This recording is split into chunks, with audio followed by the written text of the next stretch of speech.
Hey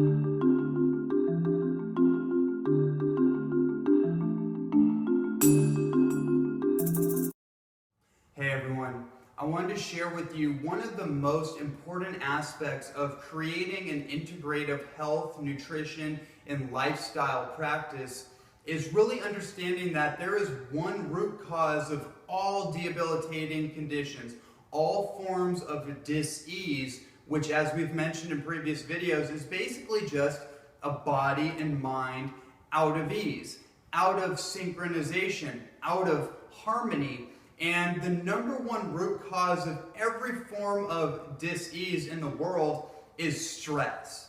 Now, I've been around lecturing all over the country over the last couple of years, and as of recently, I've really been educating people on the effects of stress, the effects that it has on our body, the effects that it has on our emotional stability, on our psychological stability, on our ability to make clear decisions, and just to overall enjoy a quality of life that we all aspire for. And if we're completely overrun with the onslaught of stressful thoughts, stressful emotions, stressful and possibly unrealistic expectations, then we're never going to be in that calibration point. We're never going to achieve that homeostatic equilibrium that we're all going for.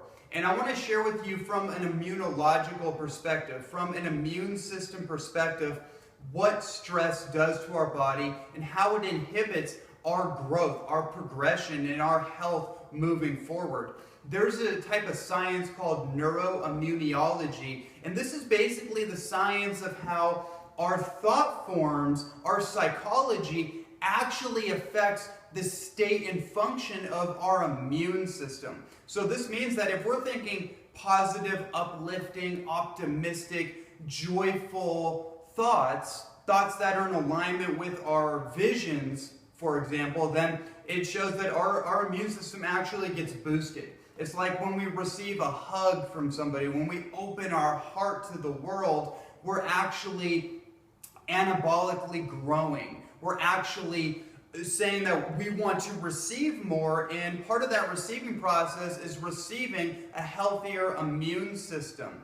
But when we close off to the world, when we think thoughts of desperation and negativity and poverty consciousness, if you will, then we start to close ourselves off from the world, and our immune system takes a drastic dip. Actually, what's been shown is that when we're in a fight or flight mode, when we're in a sympathetic state of our nervous system perpetually, meaning that our cortisol is stimulated, our thought forms are out of congruency, we're thinking negativity, we're thinking low contractive thought forms, our immune system takes an automatic dive. It actually becomes automatically compromised. So for example, let me paint a picture for you. What this means is that when we're in a fight or flight mode, which is basically when we're panicked, when we're in anxiety, when we're just stressed out and we can't think straight, then what ends up happening is that all the energy in our cellular matrix, every cell in the body, is being focused on survival.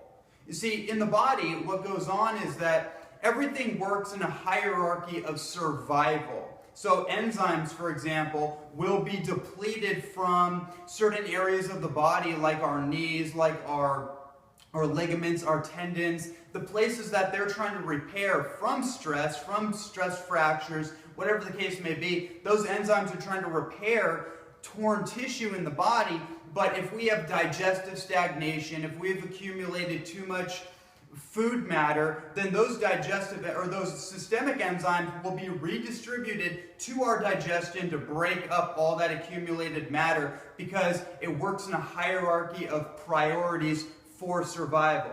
Okay, let's go back to the fight or flight mode. So if you can imagine back in the old days, back Aboriginal, indigenous human beings, even primitive human beings, when we may have been in caves, if you believe that. I don't, but that's for another video.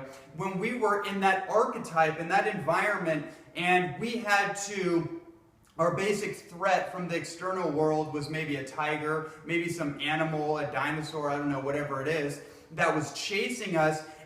that would be a fight or flight mode. We would be automatically in a sympathetic state of our nervous system, and every single form of energy production in our body would be 100% dedicated to our survival. We would be secreting massive amounts of adrenaline, and it's for us to run at our peak condition. All the oxygen in our body would be dedicated to the muscles that causes us to run, to get away out of danger. Now, what happens in the 20th century is that that same stress response that would be maybe 10 minutes, maybe 5 minutes of just massive adrenaline, massive oxygen, massive stimulation of our energy production would be dedicated to that aspect of survival. That gets transferred over in our world on a day-to-day basis from the thoughts that we're thinking, typically, the foods that we're eating, of course, from the stress of possibly working a job that we don't like to work, working under a boss that we don't like to work under, having a spouse that maybe we're not congruent with, doing something other than what we love in our life causes this perpetual fight or flight mode. And what happens to our immune system is that all the white blood cells in our blood, which are our immune cells, our leukocytes, all those immune cells that would normally be fortifying and protecting our biology from invasive organisms actually become inactive, and all the energy of our immune system gets dedicated to that sympathetic state, that anxiety, that basically that fight or flight mode that we're telling ourselves, we're telling our body that we need protection, that we're actually not open to the world, right? Hopefully that makes sense. When we're more in a parasympathetic state, when we're relaxed, when we're calm, we're breathing, we're creating oxygenation in our bloodstream, all those invasive organisms actually get cleansed out, and our immune system works properly as it should. So there's two modes. I learned this from Dr. Bruce Lipton, is that there's two modes that our cells are typically in from any moment to moment.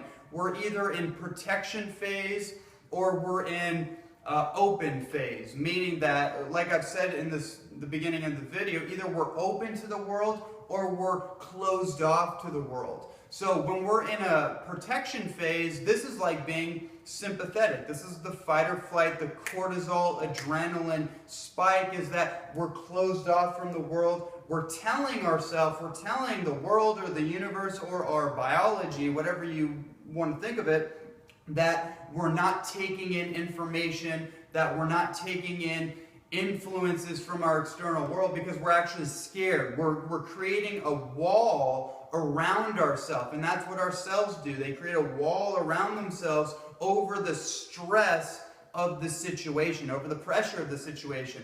But if we're in the other mode where we're open, that means we're taking in nutrients, we're taking in blood flow, we may be taking in information, taking in relationships, social dynamics from the outside world. We're basically telling the world that we're not afraid of it, that we're actually open to it. And this causes that relaxation. It actually causes us to be more in a flow state, right? We want to get into the flow, and that means we have to actually create circulatory flow within our cardiovascular system. And if we close off, if we constrict ourselves, then we actually constrict the aortic valves that circulate blood to our heart.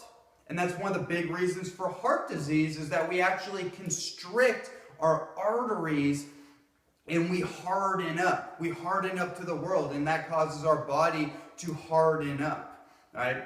And so that is a really important aspect to understand, is that our immune system is being dictated by the signals that we send it based on the influences of our external world and how we're interpreting those influences based on our stress response. So it's not just enough to manage stress in the world, we actually have to learn how to master stress by transmuting that stress, by taking something that seems stressful and flipping it around, converting it, alchemizing it into something that's beneficial, seeing it working for me instead of against me is how we're going to actually increase vigorous, vital health in our life.